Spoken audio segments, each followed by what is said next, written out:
So let me try it again kung makakuha tayo ng activation code. So I've been doing this for almost a week.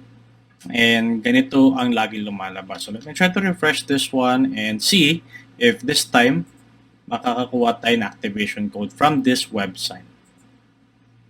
A few moments later. Let's try to just verify this. And wala pa rin activation code. Hindi pa rin makapasok.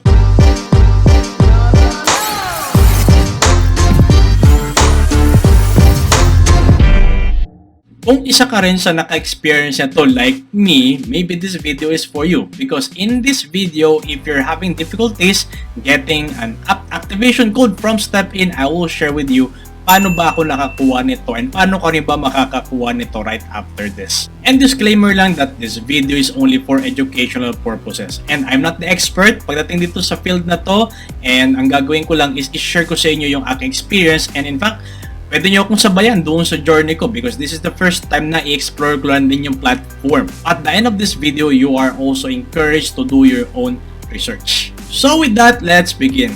If you go to this website called STEPN or stepn.com/getcode, dito ka papupuntahin ng platform so that you can generate and get activation code. But the problem is that kung na-experience mo yung experience ko kanina or in the last few days na click ka ng click ng I'm not robot, tapos nag-error or wala na activation code na available, it only means na walang available code ng time na yun. Now, here's a good news. Because one way for you to generate activation code is through this website only if you wait at 9 p.m. 9 p.m. Philippine time, pwede ka makakuha ng activation here. And if you notice here, nung ginagawa ko na siya doon sa aking mobile phone, I've been doing it for almost 5 minutes. In fact, ang ginawa ko, in-alarm ko yung phone ko at 8:55 p.m. last night, and starting 8:55, ganito yung ginawa ko. So I just keep verifying it, then wala. I click that the I'm not robot, then yung CAPTCHA, then again, wala pa rin.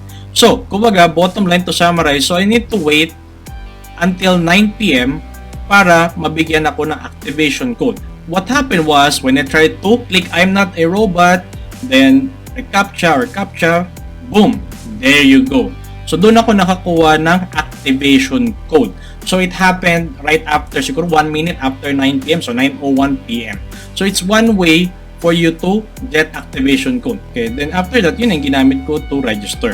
The second one is pwede ka makakuha ng activation code doon sa kanilang Telegram channel or Discord channel. But here's what's gonna happen if you do that or if you get activation code from their Telegram and Discord. Normally, nagbibigay sila ng 1,000 codes sa Telegram and 1,000 codes sa Discord. And sa sobrang daming users na gustong pumasok sa platform, mabilis na nagkakaubusan. So yung codes, pag ginamit mo siya, expired na or nagamit na.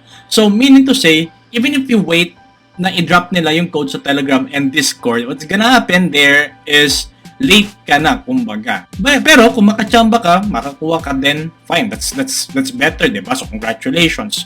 So the third one for you to get activation code is through a friend or through someone na gumagamit na nung app. Because yan yung unang ginawa ko, kaya ako nakapasok doon sa application. So there's this Facebook group called STEPN Philippines. So it's a public group, I believe, wherein yung isang admin nila, which I want to also acknowledge, that's Potpot. So siya yung tumulong sa akin para magkaroon ako ng activation code.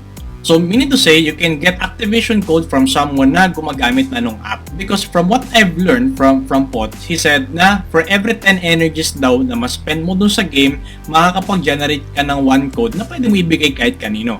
So meaning, you need to use the app, you need to, of course, to participate, to buy the sneakers, the NFT, then start running or walking and generate that energy or use that energy so that you can generate one code na, of course, if meron din manghihingi in the future, di ba, you can pay it forward, you can share it with anyone else. So yung binigay sa akin activation code, so yun yung ginamit ko para makapasok ako doon sa app. And there you have it. So yun na, makapunta na sa loob. So there you can see yung details nung application.